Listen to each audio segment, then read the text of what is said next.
What's going on, everybody? Dr. G, Mindfully Black. So a question that I often get from my student athletes and as well as their parents is, how do I manage and balance rest with allowing my kid to get back to the things that they normally do after a concussion?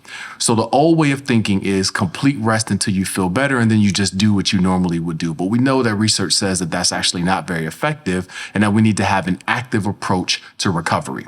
So what does that mean? Pacing is the number one word that I like to encourage people to follow.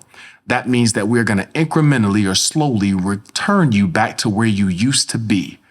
Starting with school, the first goal is for you to be able to tolerate a full day. So that means that we will send you back partially.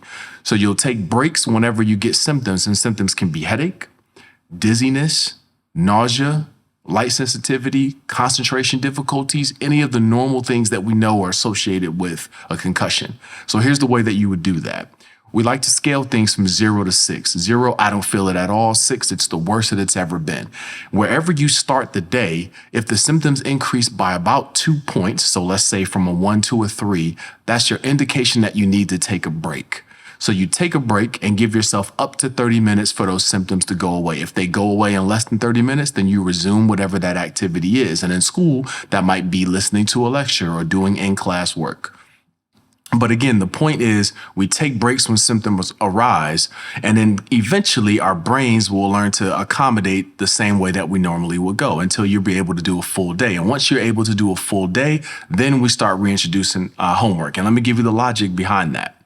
It doesn't make sense that if you can't tolerate a full day, that I will send you home and then ask you to do more cognitive work. If you're done or spent at the halfway point and you're trying to push through and push through and push through, you're actually doing yourself more harm than good. Ideally, what we would want is for you to get symptoms, take a break, go back, take a break, go back, take a break. And if you have to do that, but that gets you to a full day, then that tells you that you're actually ready to start adding other cognitive work such as tests and homework. But again, the main goal is to get you to do a full day. That's for return to learn. And this is, again, quick and dirty because each individual case is going to be different. But when we talk about return to play, it also actually has a very similar progression. So the first thing we want you to do is, again, rest for those initial 2 days only, 48 hours. But then after that, I want you to start walking. You start there. If it's 10 to 15 minutes, if you can tolerate that and it doesn't give you any of those symptoms that we described earlier, especially headache, dizziness, nausea, then you can move to 20 to 30 minutes and you can start elevating your cardio level a little bit more. We do understand that having cardio activity actually promotes the healing process. And for those of you who are concerned about how long this is going to take, generally speaking, it takes about 2 to 3 weeks for a person to recover from a concussion.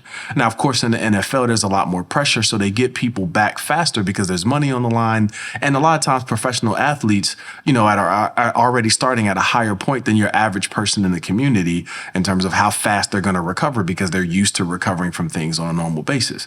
But your average person, 2 to 3 weeks is about how long we would expect these symptoms to last. So over that course of 2 to 3 weeks, we're slowly progressing you back so that by the time you hit week 3, you should be back to normal with a lot of activities. If you're not, then that means that there may be special circumstances involved. And by that, I mean, it could be a vestibular issue, which would be a topic for a whole nother video. I'm not really going to dive into that right now.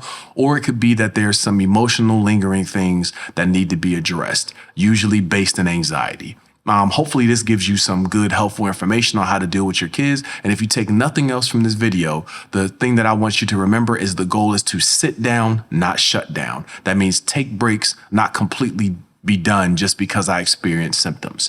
The only time you do shut down is if you give yourself a 30-minute period for the symptoms to go away, but they don't do so. All right, I tried to make this as short as possible. I appreciate y'all for rocking with me. And as always, Dr. G, Mindfully Black out.